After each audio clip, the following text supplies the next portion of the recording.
Vamos a continuar con nuestro ciclo de charlas sobre convivencia. En este día sábado vamos a tener la oportunidad y el placer de hablar con la concejal Marina Magnani de la ciudad de Rosario, de Unidad Ciudadana. Y vamos a hablar sobre temas relacionados a los niños y a la convivencia en el Consejo Municipal. Marina es miembro del Consejo de Niñez Municipal, así que será un placer charlar con ella.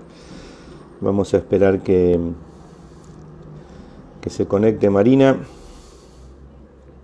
así podemos ir charlando. Ahí la estamos invitando. Y bueno, les cuento mientras que estamos con muchísimo trabajo organizando el primer Congreso Internacional sobre Convivencia. Realmente un gran desafío que hemos tomado junto con la ONG Infancia Robada de Campana, con su titular, con Rita García, y con los miembros de nuestra ONG Si nos reímos todos, para el día sábado 21 de noviembre. Estaremos allí con todo un día de congreso por la mañana y por la tarde, con invitados de lujo para hablar de convivencia. También les puedo contar, el próximo miércoles vamos a estar hablando con Marina Lerner.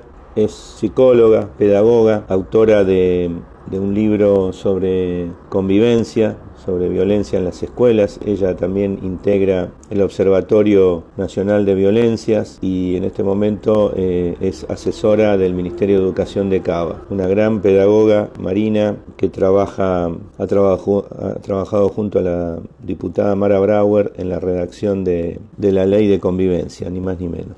Así que será un placer que charle con nosotros el próximo miércoles. Bueno, seguimos esperando. Ahí la tenemos a Marina Magnani. Hola Marina. ¿Cómo andás?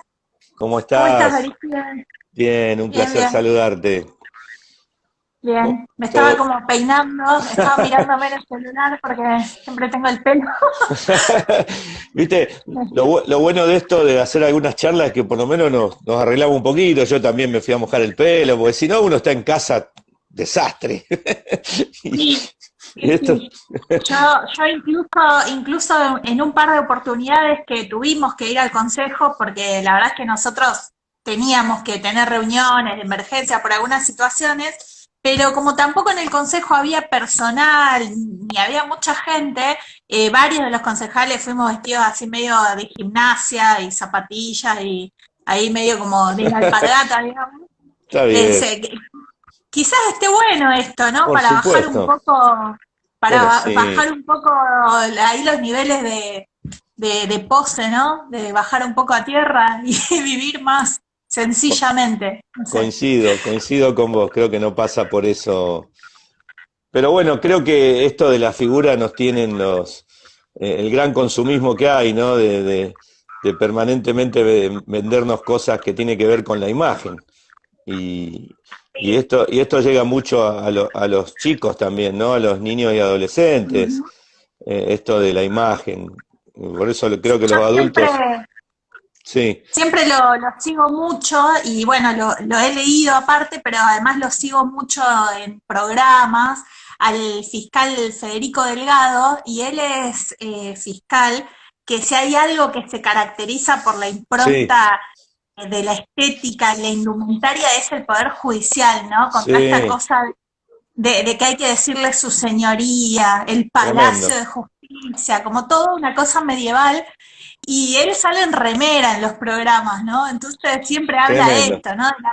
O ¿por qué de Mirá, golpe? Porque somos concejales, nos tenemos que vestir de otra mirá, manera.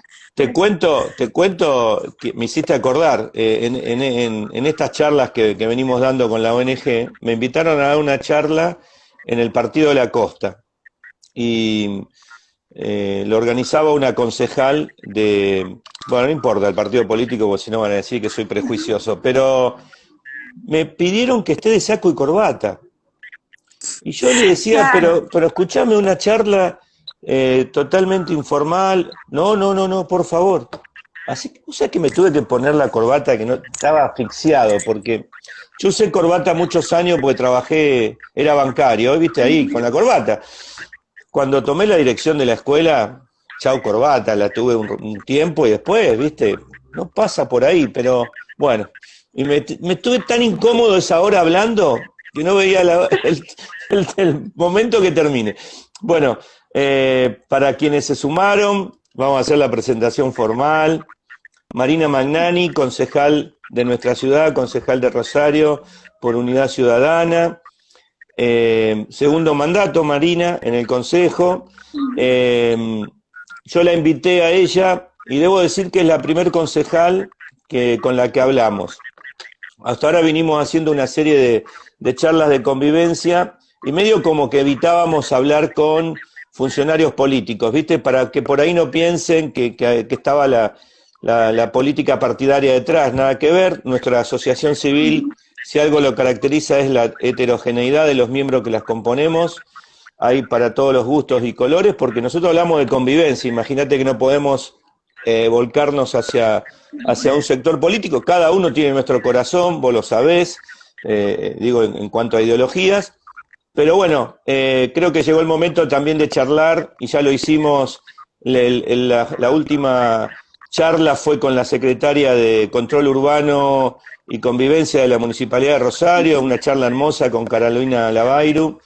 Bueno, hoy hablamos con vos, vamos a hablar también, hablamos con el diputado nacional Enrique Esteves, hablamos con el senador nacional Dalmacio Mera, autor de la ley de prevención del grooming. ¿Y por qué no hablar con funcionarios políticos que llevan adelante una gran tarea? Y a mí a veces cuando se los encasilla a todos, viste, cuando pasó esto último tan desagradable en ese Zoom del diputado de Salta, es como que otra vez tiraron toda la política y metieron a todo en el mismo bolso, y eso no está bueno. Bueno, Marina es concejal de Rosario, decía, e integra el Consejo de Niñez Municipal. Pero antes de que nos empecemos a hablar de ese tema, yo quiero contarles que Marina fue alumna del Instituto Zona Oeste, del cual yo fui director hasta hace unos meses. Y en una oportunidad que nos visitó en la dirección de la escuela, ¿te acordás? Me dijiste, yo fui alumna de acá, y no tenía un recuerdo muy muy lindo.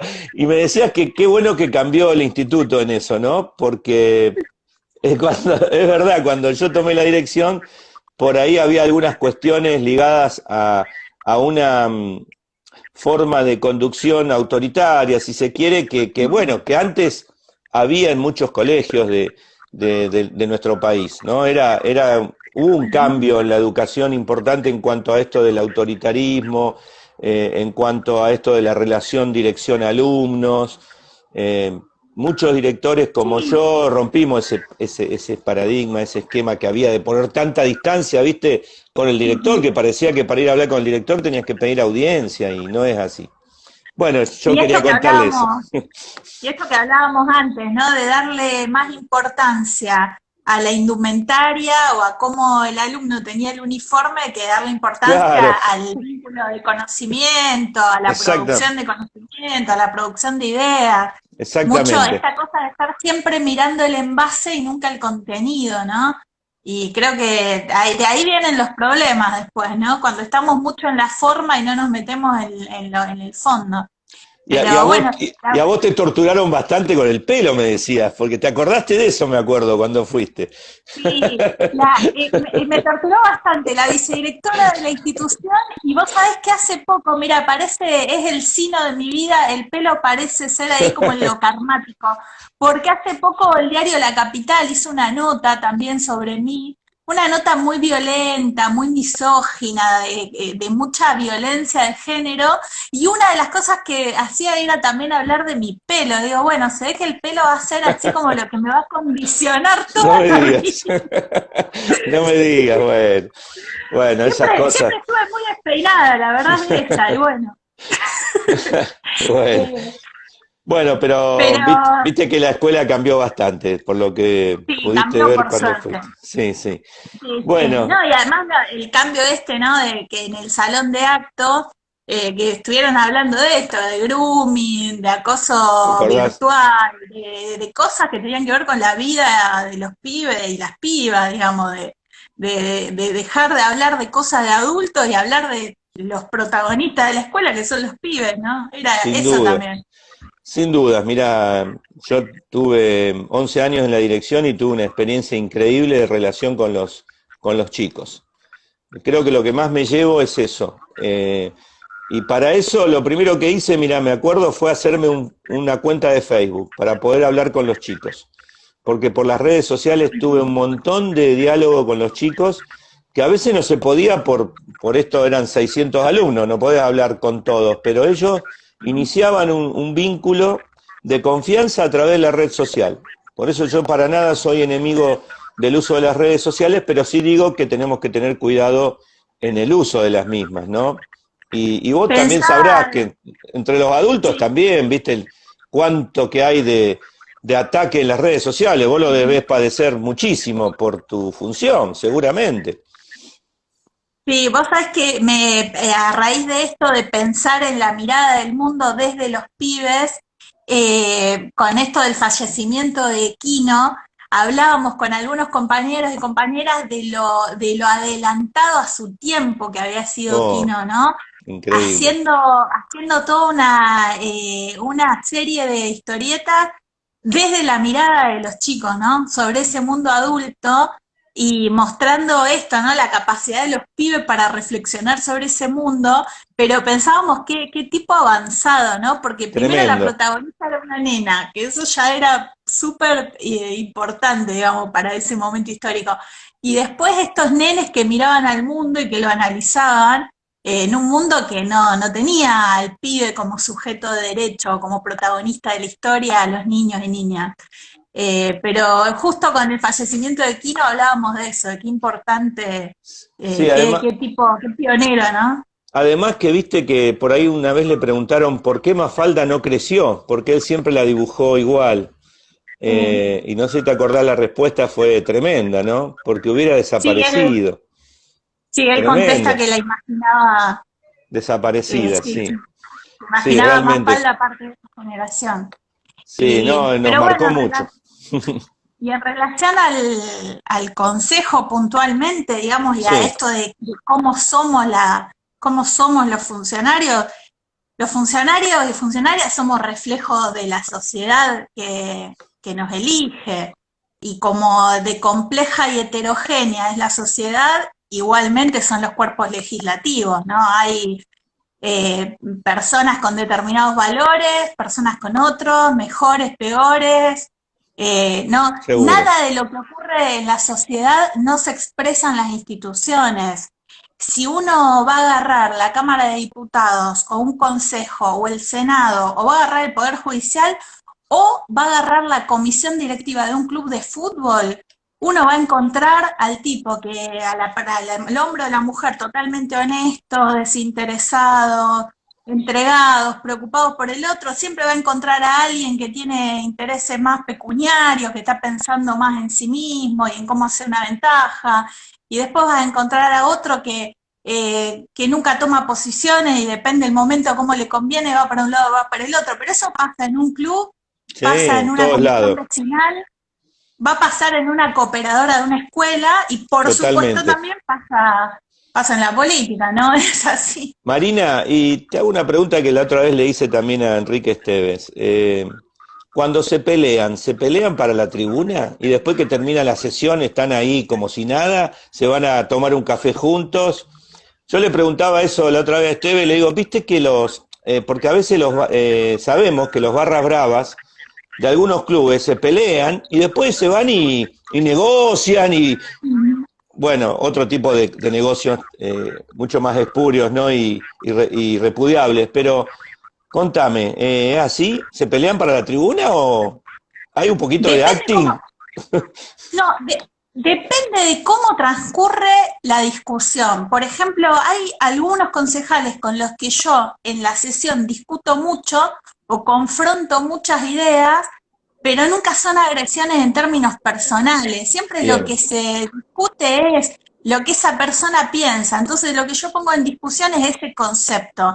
Y que Bien, nos agarramos a los gritos, pero que después en términos personales hay respeto. Porque, bueno, no bien. quiero dar nombres, pero No, hay no, no, personas no. que están antagónicamente enfrente mía. Ahora, yo sé que esa persona está convencido de lo que dice y lo defiende, en tanto está convencido, tiene un cuerpo filosófico, ideológico, que él cree y está convencido y lo defiende, y que en las sesiones nunca nos van a ver coincidir, vamos a estar siempre peleándonos, pero que después afuera hay un vínculo de respeto. Después hay otras personalidades que quizás sí tienden más a agredir en términos personales, y con esa yo trato de esquivar el trato personal Claro, porque no me expongo a gente que es irrespetuosa, digamos, si lo puedo esquivar, lo esquivo. está bien. Me, qué sé yo, en un momento cuando recién asumí, se daba esto de que algunos legisladores nos decían a nosotros, porque estos corruptos, era cuando había ocurrido todo lo de el tema de López y el tema Sí, del sí, lo de dinero, los el bolsos. convento y todo esto, que dicho sea de paso, digamos, la misma causa, los mismos jueces que estaban vinculados al gobierno anterior hicieron que esa causa no avanzara, se alteraron todas las pruebas, al final no sabemos qué pasó porque está todo mal el procedimiento, o sea, bueno, una causa que al final no terminó en nada por mala acción de la justicia, pero en ese momento sí, había algunos concejales que decían estos corruptos que se robaron todo y me señalaban a mí. Digo, con esa gente la verdad es que yo no tengo Claro. mucho que charlar porque No, no, no está bien. tenía sentido. No, yo Pero creo, bueno, después, vos sabés que para la sociedad, me pongo ahora del lado del ciudadano, es muy triste, es muy desagradable ver cuando se agreden en los cuerpos legislativos, eh, de modo, como decís vos, tan violento. Bueno, hemos visto hasta situaciones de golpes, no solo en ujú. Argentina, en el mundo, ¿eh? Ojo, no es algo de los argentinos. Y eso es desagradable y le hace mal a la política, seguro. Por eso celebro, como decís vos, que puedas confrontar ideas, pero que no haya agresiones en lo personal y que haya respeto hacia la persona. Creo que eso es fundamental, ¿no? En todos los aspectos de la vida. Lamentablemente es muy difícil encontrar personas así que no se paren defendiendo una posición ideológica, sino en forma violenta y de agredir al otro en lo personal incluso. Me ha pasado, y a vos también seguramente, con amigos, con los cuales vos has tenido, no sé si amigos, pero bueno, relación de muchos años, y apareció la política en el medio, en términos de la grieta que enfrenta tanto, y te tuviste que alejar porque era imposible seguir tomando un café con él o comiendo un asado, que es lo que más hacemos por ahí los argentinos cuando decimos, che, vamos a juntarnos, ¿viste? El término ya es, o vamos a tomar un café o vamos a comer un asado, ¿eh? Que si no hay eso en el medio, como que no te juntas. Y es triste eso. Y a mí me ha costado incluso perder, ya te digo, amigos que yo consideraba amigos de muchos años, de muchos Bueno, años. a mí en este momento, bueno, hace mucho tiempo que yo soy seguidora de algunos filósofos que me parece a mí que hay que rescatarlos y que hay que volver a eso, porque el nudo de la cuestión de lo que padecemos hoy en día yo creo que está ahí. Hay un filósofo europeo que es Emmanuel Levinas, él era judío, había pasado muchos años en campos de concentración nazi, pierde a su familia, y él es el gran filósofo de la alteridad, ¿no? Cuando él habla de cómo pensamos al otro, cómo ontológicamente pensamos al otro, ¿no? Sí, Y hay algunos filósofos nacionales, digamos, de nuestro país, como Rodolfo Kusch, que también toman esta idea. Y la verdad es que yo creo que el problema de nuestros días es eso, es un problema filosófico. Cuando nosotros caemos en la negación del otro como tal, donde lo único que existo soy yo y no hay otra cosa, yo y mi forma y mi cultura y mi etnia y ahí caemos en ideologías de genocidio, ¿no? Así sí, es como sí, empiezan cuando algunos pueblos colonizaban a otro, Entonces suponían que todo eso que invadían eran inferiores, entonces como eran inferiores se los podía masacrar, explotar, convertir en esclavos, violar. Digo, el pensar que el otro es inferior. Yo creo que algo de eso sobrevive fuertemente en Sí, nuestra sí. cultura. Y Tenemos el problema de todos los países hijos de las conquistas, donde tenemos el problema racial, tenemos población blanca que desprecia a población racializada, digo, todas esas, y creo que es un momento de, sobre todo los que estamos en política, tenemos que, creo yo, consumir filosofía, volver bueno, a estudiar un, cuestiones. un gran avance, Marina, fue recordar la fecha próxima, ahora del 12 de octubre, ya no como el Día de la Raza, sino como el Día de la Diversidad Cultural. A mí ese cambio me encantó, de comenzar a llamarlo así, y vos hablaste de genocidio, y bueno, lo que hicieron los conquistadores con el pueblo americano, con los nativos americanos, fue tremendo, ¿eh? Imponer una raza, imponer una religión a sangre y fuego, fue una negación del otro, como bien decías vos. El otro no existía, el aborigen no existía. Si bien después con los años empezaron a mezclarse y bueno, y seguramente nosotros descendemos de esa mezcla de originarios y de europeos, ¿no? Pero costó mucho y hubo un genocidio realmente que no está reconocido todavía. Nosotros tenemos un lema en la ONG, uno de los lemas que tenemos, hablamos mucho de la filosofía Ubuntu, justamente la filosofía Ubuntu, que es africana, dice, entre otras cosas, yo soy porque tú eres, y Ujú. ninguno de nosotros puede ser feliz si uno o los demás están tristes. Fíjate vos qué enseñanza que viene del continente más vapuleado, si se quiere, de todos, más saqueado, más humillado y más sacrificado, que es el africano, y donde nació el hombre. No nos olvidemos de eso, ¿no? La raza humana Sí. se inició ahí, en África. Bueno, vos me tiraste dos temas que me llegaron mucho y los cuales me gustaría que nos cuentes porque sé que trabajás mucho y te desvela este tema, y a nosotros también, por supuesto. Niños en situación de trabajo infantil, si Ujú. están haciendo algún relevamiento en la ciudad, y niños no escolarizados.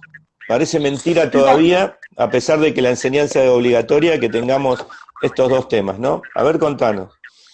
Sí, desde mi primer gestión, yo integré el Consejo Municipal de Niñez y eran dos ejes que nos preocupaban mucho, pero en ese momento no logramos o nunca pudimos tener una interlocución con las autoridades, tanto municipales como provinciales, ¿no? De la Dirección de Niñez y del el área municipal de niños del local. Y la verdad es que teníamos como un gran trabajo con organizaciones en ese consejo municipal, pero no lográbamos articular con los ejecutivos. En diciembre del año pasado, hubo un cambio de gestión en todos los niveles, a nivel provincial y a nivel municipal también. Entonces recomenzamos desde el Consejo de Niñez reuniones con estos nuevos protagonistas de los ejecutivos de la provincia y de la municipalidad. Encontramos muy buena recepción, tanto en el municipio como en la provincia, en los funcionarios que entraban, mucha preocupación de coordinar con instituciones, con organizaciones para trabajar el tema de las infancias. Y una de las cosas que les propusimos era hacer un relevamiento real de qué cantidad de niños y niñas estaban trabajando, fundamentalmente lo que uno ve que es las peatonales y los corredores gastronómicos, Pichincha, Pellegrini, las zonas donde hay el río, las zonas donde hay bares, donde uno podía ver en los últimos años niños y niñas cada vez más pequeñitos ofreciendo alguna tarjetita, alguna flor. Y ahí lo que nos parecía muy importante a nosotros era determinar en qué contexto estos niños y niñas trabajan, porque no todos los niños y niñas que trabajan están en la misma situación. Algunos lo hacen con sus familias, que mientras su mamá o su papá cuidan coches o están haciendo otra actividad, los nenes están trabajando. A veces son niños que sí van con otro adulto, que puede ser alguien allegado a la familia, y a veces se verifican situaciones de explotación, ¿no? De organizaciones que explotan a estos niños y niñas. Entonces nos parecía muy importante hacer un relevamiento para conocer cada situación y ver de qué manera el Estado podía ayudar a esa familia o intervenir de la mejor manera para que esos chicos y chicas garantizarnos que estuvieran en buenas condiciones de salud, que fueran bien tratados, que tuvieran dónde dormir, porque también lo que podíamos verificar era que muchas familias estaban de pronto en situación de calle con sus niños menores también. Entonces dijimos, bueno, hay que hacer este trabajo, no podemos seguir todos los días viendo chicos y chicas que trabajan sin que el Estado intervenga en eso. Por suerte, los funcionarios tanto del municipio como de la provincia tenían muy buena predisposición. Cuando estábamos avanzando en las acciones, lo que ocurre es la pandemia, por ende se cierran todos los bares, y la verdad es que eso fue un problema porque Claro, al cerrarse los bares uno deja de ver a esos niños y niñas, pero los problemas siguen. O sea, uno pierde el contacto con esa familia, pero la familia seguía teniendo el problema y agravado, porque sin al no duda. tener esto. Y la otra situación que nos preocupaba mucho era la de cantidad de chicos y chicas no escolarizados, que en su momento, cuando asumió el gobernador, le entregó a los municipios de toda la provincia de Santa Fe un listado que el ministerio tenía, el Ministerio de Educación, donde constaban las direcciones de todos los chicos que no tenían en ese momento registro activo en ninguna escuela. Entonces nos parecía que era fundamental también hacer un trabajo coordinado entre el municipio, las organizaciones sociales, para ir a buscar a esas familias, a ver qué es lo que pasaba ahí, porque esos chicos no podían ir a la escuela. Obviamente la pandemia también nos genera que el 100% de los chicos y chicas no vayan a la escuela, con lo cual esta población que de por sí no iba, ahora se sumó la cantidad de pibes y pibas que no tienen acceso digital. Sí, Digo, ahora lo que hay que pensar, en vez de lo que pensábamos a principio de año, es pensar una acción muy masiva y muy agresiva y muy coordinada de todos los niveles del Estado para garantizar que en la pospandemia y en la vuelta a clases la mayor cantidad de chicos y chicas se reincorporen, ¿no?, al sistema educativo. Sabemos que hay una etapa, sobre todo en la adolescencia, donde los pibes se ven obligados a salir a bancar económicamente y a colaborar económicamente con la familia. Entonces es una etapa donde si dejan la escuela es muy difícil que vuelvan. Esa yo creo que va a ser la principal tarea y el principal desafío, ¿no?, que vamos a tener cuando esto pase. yo mientras vos hablabas, me acordé algo, un gesto tuyo que tuve oportunidad de presenciar sin querer, porque yo debe hacer de esto 2 años, me imagino, o más quizás. No, un año, en la última elección, pero en las provinciales. Yo había ido al correo con mi señora, porque viste, que al ser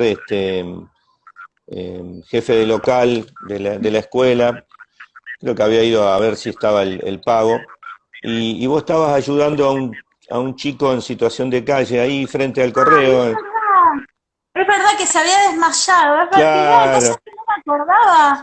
Claro, yo no me acordaba quién vi porque estaba nerviosa con la situación. Sí, sí, Y bueno, él no, yo me acuerdo porque te preocupaste, te quedaste ahí, llamaste a, no sé a con quién, pediste ayuda, no sé si a la GUM o a qué organismo para que lo vengan a auxiliar y bueno, me acuerdo de ese gesto, no es menor. mira, vos sabés que yo me acuerdo perfecto de la Y situación, pero no me acordaba que te había visto. sí, y Sí, te, sí, y es te, y verdad. te hago acordar algo gracioso, no te pido nada, pero Es que me él dijiste está en bien, ese, por suerte. me dijiste en ese momento, ¿tenés 100 pesos? Y yo te di 100 Ay, pesos para que vos le diste a él, ¿te acordás? porque Yo yo no te, sí, no tenías cambio, ¿qué? Pero no te hago no había acordar por salido de la eso, ¿eh? Pero oficina. Pero ¿te acordás que fue así? Bueno. Sí.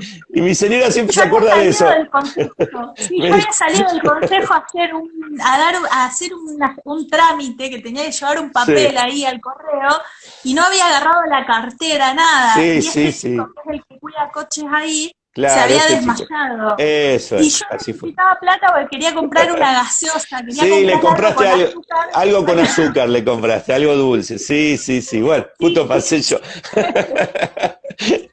Pero sí. no, te lo traigo a colación porque para Ahora quienes me no. acuerdo que te dije, qué rata, soy concejal y te estoy mangueando, le digo, pero me salí sin la cartera ni nada. No, pero lo traigo a colación para que los que nos están escuchando y los que nos van a escuchar después, porque esto queda grabado después, lo pueden ver por YouTube, así que seguramente mucha gente lo verá en otro momento. Digo, Marina Magnani, concejal, no es solo lo que dice, sino lo que hace también. Y tuviste un gesto, ahí te paraste, se ve que lo conocías al chico, incluso no sé si alguien lo había maltratado, no me acuerdo si un policía o alguien de la GUM, pero hasta te enojaste también por eso. Así que bueno, te quería hacer No, acordar ¿sabes eso. qué?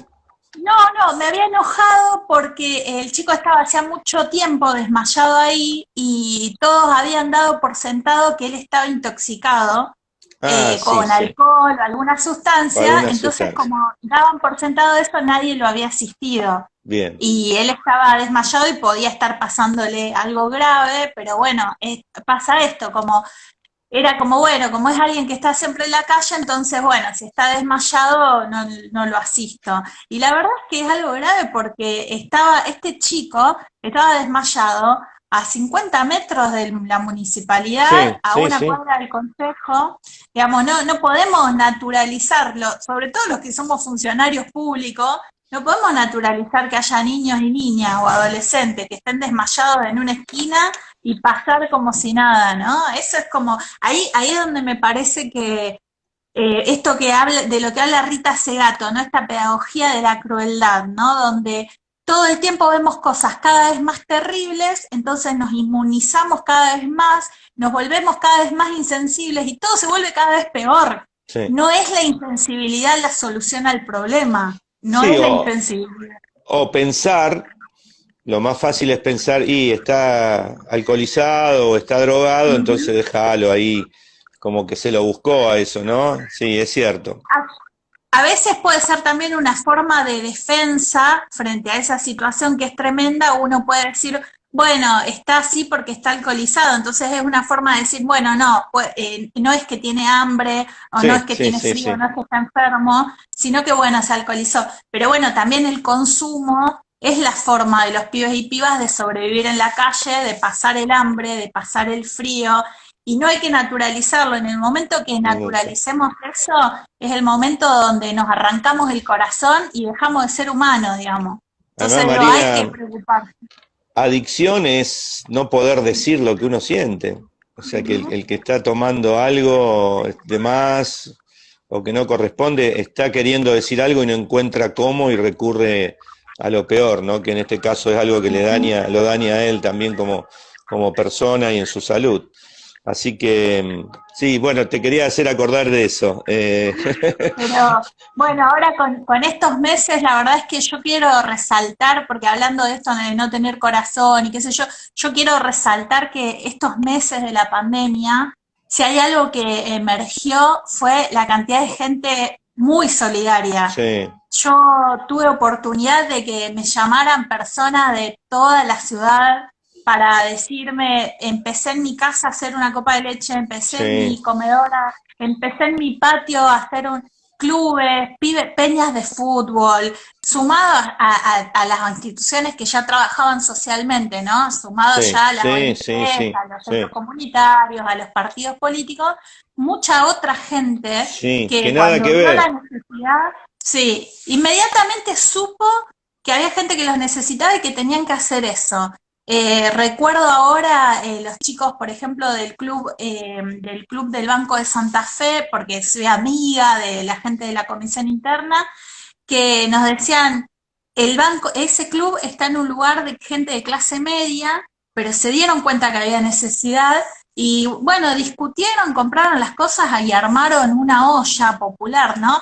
Digo, creo que hubo ahí algo, hubo un germen ahí de solidaridad latente Sí, sí. en nuestro tejido social que hizo que esto fuera más llevadero. Y Y a mí me conmueve muchísimo cuando quienes se ponen a la cabeza de estas acciones son pobres que ayudan a otros pobres.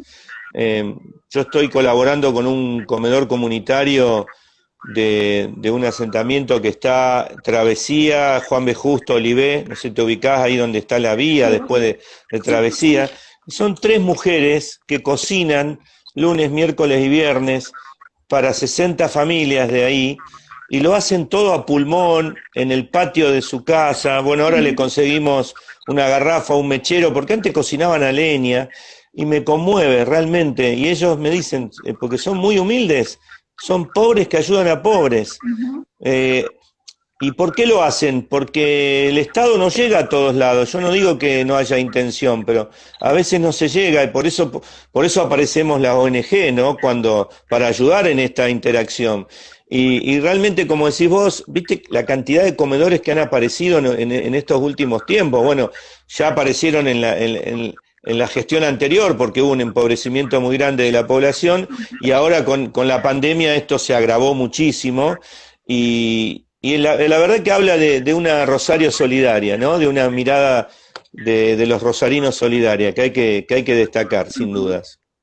Sí, y también habla de esto que decíamos antes, ¿no? En los momentos de mucho estrés como este, te sale lo mejor y te sale lo peor. Lo También nos peor. pasó ver tanta gente millonaria o con mucho dinero que ante una propuesta legislativa para que hagan un Sí, aporte solidario para este momento, no lo querían hacer y se oponían a eso y fue sí, tan sí, difícil lograr los votos para sacarlo adelante y uno sí. después estaba en un lugar donde veía pibes y pibas que son obreros. Por ejemplo, me viene ahora a la memoria de los tantos lugares, los pibes de la peña canalla del Club Asindar, los pibes de otra peña futbolera del barrio Agote, los pibes de tiro suizo de otra Muchísimo. peña futbolera, todos pibes que son albañiles, electricistas, mozos, que incluso algunos estaban sin trabajar y cobraron el IFE y con la plata del IFE armaron las ollas populares Sí, sí. y esos pibes que no tenían nada y a veces costaba tanto con otra gente pudiente hacer entender la necesidad de colaborar. Pero bueno, yo creo que la hegemonía social es prioritariamente solidaria. Sí, Creo que yo creo que quizás sí. el que es insolidario tiene mucha prensa o es dueño de un canal de comunicación y puede instalar esta idea, pero yo creo que mayoritariamente la gente tiene claro, ¿no? El valor de la solidaridad. Bueno, Yo me quedo con esto. por supuesto, y lo vemos en estas marchas anticuarentena, ¿no? La falta de solidaridad al exponerse, al exponer a un montón de gente, a ir a estas marchas sin barbijo, bueno, estas cosas tan feas que hemos visto, hasta quemas de barbijo, realmente duele mucho y a veces uno se enoja. Yo me enojé mucho, hace 2 días perdí a un amigo, a un compañero de muchos años en la escuela, que murió víctima del COVID, y la verdad que ese día dije, no te me crucé sin barbijo corriendo porque no sé la reacción, porque estaba con mucha bronca, con mucho dolor por la pérdida, pero también con mucha bronca porque todavía hay gente que cree que el COVID es una mentira, que el COVID no mata, que no hay la cantidad de contagios ni de muertes que se dice. Es increíble que haya gente que crea eso, porque los medios le meten eso en la cabeza y hasta que no les pasa algo cercano lo descreen. Es tremendo, Marina, y acá en Rosario también lo hemos visto, ¿no? Y hoy Sí, Rosario lidera el ranking de contagio, es muy duro. ¿Qué nos pasó el otro día con Carolina Lavairo? Hablábamos de esto. Tan bien que empezamos en Rosario cuidándonos, éramos un ejemplo y de repente nos relajamos y hoy estamos en la vanguardia de contagios. Qué triste. sí, ahora estamos en una situación que sí me parece a mí que ya todo el mundo empezó a tener un familiar enfermo y creo que Claro, la gente va a entrar como pasó en Europa, o nos contaban cómo pasó en Europa, que hubo un proceso de mucha indiferencia a preocupación cuando ya empezó a tocar de cerca. Lamentablemente estamos entrando en esa etapa. Bueno, hay algo ahí como de la humanidad, ¿no? De la Sí, negación, sí, del negar lo tremendo, y evidentemente algo de eso juega también. Y yo creo que no es solamente indiferencia, debe haber algo ahí, una operación psicológica también de cómo disminuir el impacto, ¿no? Pero bueno, creo que son premisas sencillas a la vez, porque uno dice, bueno, no es tan difícil. De hecho, a mí me pasó de estar con gente infectada y manteniendo estas premisas de taparse la cara y la nariz, estar a distancia, no sacarse la protección, y no me contagié. Entonces, es posible sí, si es uno mantiene la posible. distancia, ¿no? Es posible, claro que sí, y es una situación, una actitud de responsabilidad, sobre todo. Y Hay como, que asumirlo, que es así, que hay que estar a distancia, sobre todo, obviamente, si uno tiene familiares que pueden padecer. Bueno, en mi caso cuento una infidencia, pero hace unos días le dieron el alta a mis sobrinos, tuve un par de sobris mellizos que ay, nacieron prematuros, así que bueno, ahora estoy como un periodista famoso que no podía ver a sus sobris porque soy un riesgo soy un riesgo para ellos, así que no los puedo ver. Pero bueno, yo estaba muy preocupada por eso, porque trataba de cuidarme mucho, porque a los bebés prematuros, si se exponen sí, al virus, la pasan mal. Entonces, esto, ¿no? Hay que saber que aunque uno sea joven y no tenga ningún problema, el otro puede tener un bebé prematuro, una persona anciana en la familia, y le cagás la vida, literal. Entonces, totalmente. eh, llamarse un poco ahí a entender que esto es grave. Sí, y que insisto que es una actitud de responsabilidad personal y que no hace, no debería hacer falta que venga alguien y te diga ponete el barbijo porque si no te aplico una multa. Eso también cuesta creer, ¿no? Que somos un poquito en ese sentido a veces hijos del rigor, de que si no hay una norma, una ley y una sanción detrás, vos hacés lo que querés. Y hablábamos de por qué cuando vas al exterior los argentinos nos comportamos distinto y cumplimos todas las normas y venía acá y otra vez te volvés a relajar. Es de loco eso, ¿no es Ni cierto? siquiera te digo, mira, ni siquiera te digo al exterior, acá dentro del mismo país. Una vez estaba en un congreso universitario en San Juan, un congreso de la FUR en San Juan, siendo más jovencita, la época de todavía estaba en la facultad, y un chico de mi grupo tiró una botella al suelo. Saltaron 4 personas. Mira, creo que terminamos limpiando toda la peatonal hasta lo que no habíamos tirado nosotros, Mirá qué porque la bien. gente tenía una apropiación de su espacio público, que saltaron, ¿viste? Fue Sí, genial, sí, porque sí, sí, la sí, verdad que sí. estaba buenísimo. Y hay lugares así en el país que sí, que Sí, son así. sí, no, ahí, es verdad. Yo, que con las charlas he recorrido muchas localidades del interior de la provincia, he ido a algunas que parecía Suiza y era Argentina.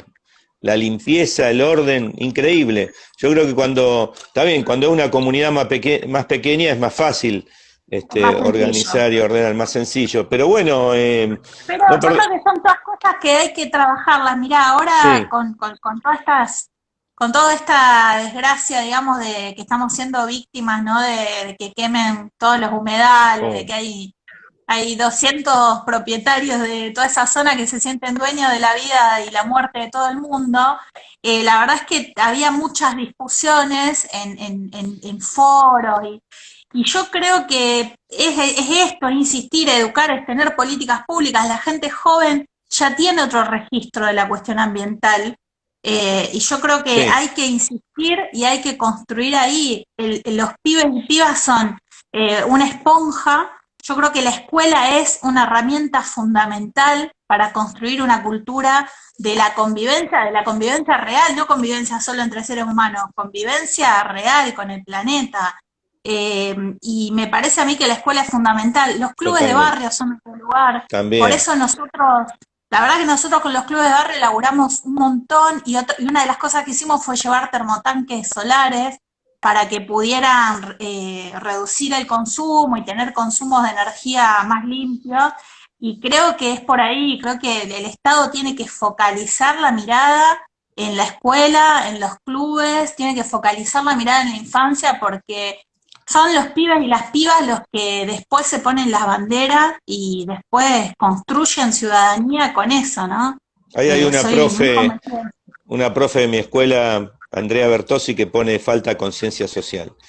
Es verdad. Y ella es un ejemplo en este sentido con los chicos, en cuanto al diálogo que tiene y a la empatía. Gracias por estar ahí. Marina, contanos cómo fue la experiencia de haber ido a tener una sesión en la isla con este tema de la quema, que hace poquito fue, ¿te acordás? Sí, Vos fuiste sí, una de las que sí. cruzaste. Sí, por un lado es verificar una situación que es complicada para la gente que vive ahí, que si bien son entrerrianos, no están incluidos en las políticas públicas del gobierno de Entre Ríos. De hecho, ese lugar puntualmente hay una escuela que es de la provincia de Santa Fe, pero el territorio es entrerriano. O sea, es una Mirá, parte que es claro, hay una parte que es propiedad del Estado santafesino, pero no es jurisdicción en materia sanitaria de la provincia de Santa Fe. Y es gente que nos reclamaba que no tenía una posta sanitaria. Entonces, había algunas concejalas, la concejala Alejandra Gómez Sáenz, que había hecho un decreto pidiendo una posta sanitaria, y la verdad es que se daba esta discusión de decir, bueno, pero Rosario no puede poner una posta sanitaria en territorio de Entre Ríos, no tenían conexión Wi-Fi, y había una chica, por ejemplo, que es estudiante de enfermería que viene a estudiar a Rosario, le va muy bien, tenía 10 en todos los trabajos, pero presentaba todos los trabajos a mano porque no tenía computadora y no tenía conexión a internet claro, tampoco. claro. Eh, y entonces nos pedían conexión a internet, pero las casas de ahí están en jurisdicción de Entre Ríos, entonces decíamos, bueno, le podemos pedir al Ministerio de Educación que la conexión de Wi-Fi de la escuela sea más fuerte y la compartan las casas. Eh, Digo, muchas carencias, de mucho abandono de la jurisdicción que les corresponde. Y por cercanía, están cerca nuestro, entonces nos demandaban resolver esas cosas a nosotros. Y estamos en eso, ¿viste? Como hablando con las autoridades de Entre Ríos para que también los incluya como ciudadanos de Entre Ríos, porque están literalmente abandonados. Pero bueno, esa fue la experiencia, el lugar es hermoso, y la verdad es que otra de las cosas que salta a la vista cuando uno está ahí es lo absurdo de pensar que la gente que vive ahí va a estar quemando, ¿no? Porque ellos tienen una conciencia de su hábitat, de su entorno, viven además de su entorno, viven de la caza y la pesca en ese lugar. No, Y claramente no son los que viven ahí, no son los lugareños, claro, claramente. porque eso Marina, era algo que decían en un momento, pero una pregunta que nos hacemos los rosarinos, ¿por qué no le podemos encontrar una solución a ese tema? Cada vez que ves un foco de incendio otra vez o humo, yo que vivo acá enfrente al río, ¿cómo duele eso? Y vos decís, ¿qué pasa? Porque hay cuánta gente ya involucrada en esto, el Estado Nacional, provincial, municipal, y sin embargo no le encontramos la vuelta. ¿Qué opinas al porque hay respecto? ¿Qué está pasando? complicidad, porque hay ¿Es la complicidad, complicidad? porque es complicidad. Nosotros le hicimos llegar al juzgado, Marcos Clery, que es un compañero diputado nacional, hizo llegar al juzgado donde estaban radicadas las denuncias el listado que entregó el SENASA sobre los propietarios de esos terrenos, Sí. para corroborar o para cotejar, comparar si los perímetros donde se estaban dando los incendios coincidían con las propiedades de estos propietarios, y ahí tener un indicio de responsabilidad penal de estas personas.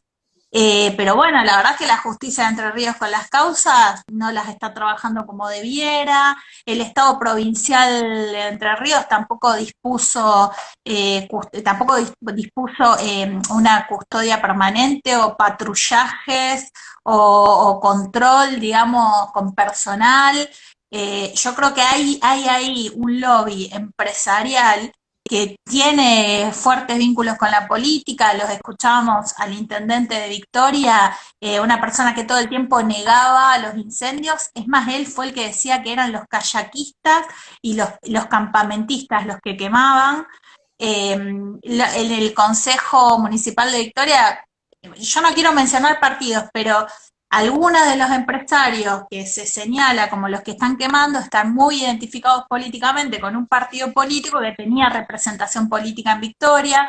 Entonces estos concejales salían como a decir que los que prendían fuego eran los kayakistas rosarinos. Digamos, toda una serie de absurdos que cuando uno está ahí sabe que ningún kayakista, ningún pescador prende fuego 50.000 hectáreas de humedal. Entonces, me parece que lo que hay es complicidad de un sector de la política, cuando no de todos a veces en algún caso, ¿no? Y Creo que es tan difícil combatir esa complicidad con la autoridad que puede tener el Estado Nacional, porque se involucró el Estado Nacional también. Digo, mira, yo creo y lo dije ese día de la sesión en la isla y lo sostengo. Yo creo que tiene que salir una ley que le dé al Estado Nacional potestad y jurisdicción en ese lugar. Yo creo sí, que los gobernadores o los poderes locales, los poderes institucionales locales, son más débiles a la hora de enfrentarse con cierto lobby económico local o interprovincial. Porque cuando hablamos de sí, sí, sí. Viven en algunos Santa productores Fe. ganaderos, claro, o algunos productores agropecuarios, o algunos emprendimientos inmobiliarios, empresas inmobiliarias, hablamos en general de empresas que tienen interés y poder económico en las dos provincias. Entonces, yo creo que a veces un gobernador sí puede tener más debilidad institucional a la hora de enfrentarse con eso, y yo creo que salga una ley de humedales donde se declare zonas de protección como parques nacionales, le da al Estado Nacional una jurisdicción que es más difícil avasallar eso, ¿no? Hay siempre intentos, pero vemos, por ejemplo, en el sur del país, en la Patagonia, los lugares que son parques nacionales tienen otro grado de protección. Lo mismo que esta ley que planteaba Máximo Kirchner de la prohibición por Sí, sí, 60 años de actividad económica. de actividad Digo, económica en esos suelos, claro. ¿Y la ves al difícil ser una ley esa ley de humedales? ¿La ves muy inalcanzable? ¿La ves muy lejos? sí, tiene mucho lobby en contra, pero yo creo que hay que seguir avanzando para lograr por lo menos pelear por estos puntos de protección. Había Bien. como mucha oposición de algunos diputados, referentes de algunas provincias que tienen actividad minera o que se oponían, ¿no? Porque cuando hablamos de humedales estamos hablando de Sí, amplísimas regiones con multiplicidad de actividades sí, sí, económicas. sí, seguro. Entonces, había algo que se había propuesto que era esto de plantear los puntos de protección. Entonces, como no generalizar la protección a la totalidad del territorio con humedales, sino establecer puntos. Yo creo que va a avanzar porque también lo que está ocurriendo es que está prendido fuego medio país, Sí, sí. entonces ya no hay margen para no Bueno, avanzar. ojalá que sí, Sí. ojalá que sí. Marina, que Pero ya, bueno, mira, ahí está el rol ahí el rol de las nuevas sí, generaciones para introducir estas no, discusiones, ¿no? y yo creo que si vos te fijás, los chicos, los jóvenes son los que más están luchando por Ujú. esto, ¿no? Con las movidas y la conciencia. Sin dudas, va a llegar en algún momento. Mirá que se nos está yendo la hora. Me gustaría preguntarte, viste qué rápido que pasa, lo mejor que te dejó estos años de concejal y algún sinsabor o algo todavía que hay por hacer, que seguramente debe haber. Contanos un poquito eso. Y el sinsabor es fácil, es que no sos ejecutivo, entonces siempre para resolver dependés de hacer una gestión, ¿no? Eso Los, es como el sinsabor de todos los legisladores. de los Vos sos una, consensos. Vos sos una gran oreja para los problemas, pero sos una mano muy chiquitita para la resolución de los problemas. Entonces vos sos como un llevador de problemas Sí, y tenés que buscar soluciones que no dependen de vos. Ese siempre es el sinsabor más grande. Y no, lo positivo es que te da una oportunidad de conocer la ciudad de una forma que siendo si un militante no la conoces. Te permite hablar con una cantidad de interlocutores que como un simple militante no llegás y es como esto, poder conocer la complejidad y sorprenderte también gratamente de la cantidad de experiencias que hay en tu ciudad que quizás desde la militancia vos no la conocías. Desde personas que son creativos y que son diseñadores de tecnología y que piensan en problemas de los rosarinos y cómo se soluciona eso con tecnología y desarrollan industrias, digamos, de lo tecnológico en función de esto, hasta personas que militan sobre distintas cuestiones que hoy no están en las tapas de los diarios, pero que van a ser un problema en los próximos 10 años, como el tema del uso de energías alternativas, y que están pensando y creando dispositivos para que eso tenga una solución, que hoy nadie les da bolilla, pero son personas que están pensando de acá a 10 años, ¿no? Y gente docente, gente que lo hace de forma solidaria, desinteresada, y después toda la enorme cantidad de redes culturales, sociales. Esta es una ciudad muy rica, es una ciudad muy rica. Si nosotros podemos articular todo lo que tiene Rosario en función de un proyecto colectivo, somos una ciudad con un potencial enorme, tremendo. para que nos vaya mucho mejor que de lo que nos va. Y sí, y ahora nos están, con este tema que hablamos de las quemas y con la pandemia, la está ligando Rosario feo, pero yo creo que vamos a Y la resistir. violencia, ¿no? Y la violencia, sí, la inseguridad y las muertes, que los números son tan altos y las estadísticas son tan duras, ¿no? Hay un gran temor en la población, es verdad, a circular, a andar con libertad. Hay un gran temor y es cierto, y es cierto. Así que Pero eh, creo que todas esas cosas se resuelven teniendo políticas más activas de inclusión social, digamos, no hay vuelta. Ya Rosario ya fue así. Yo sí, siempre digo, Rosario en la década del 20, del 30 era igual que ahora. Era mafia, prostitución con trata de prostíbulo. personas. Ujú. Esto de la Chicago Argentina no es un relato literario, era así, era real. ¿Cómo dejó de ser Rosario eso? Con políticas de inclusión social, con hogares escuela para las familias que no podían tener a sus pibes, de lunes a viernes iban al hogar escuela, el sábado los veían sus padres, con escolarización extendida, con Sí, clubes deportivos para que los pibes hicieran deporte, con política de trabajo e industrialización para. Digo, Rosario, si uno ve, hasta arquitectónicamente, si uno ve las casas que se construían en la década del 20, del 30, son fortalezas. Si uno ve el casco histórico de la ciudad, las rejas, las ventanas, las sí, sí. paredes, eran auténticas fortalezas. Eso es porque en esa época Rosario también era como ahora. Y se pudo revertir con políticas activas de inclusión social. Seguro. Eh, Mientras sigan existiendo estas grandes desigualdades, vamos a seguir inmersos en situaciones de violencia, en situaciones de inseguridad, y yo creo que la desigualdad genera eso, ¿no? Fundamentalmente. Así Yo que por eso sí, sí, coincido soy con muy vos. optimista. O sea, soy muy optimista dentro de todo lo malo Perfecto. que uno ve. Soy optimista en decir, creo que la historia siempre ayuda y leer la historia reciente de Rosario nos ayuda a pensar que hay Marina, salida. No hay ya, que vivir ya, así. ya nos vamos. Te mando un beso grande, te Bueno, agradezco muchísimo tu tiempo, fue una hermosa charla y bueno, seguimos en contacto. Gracias. saludos a todos. Bye bye.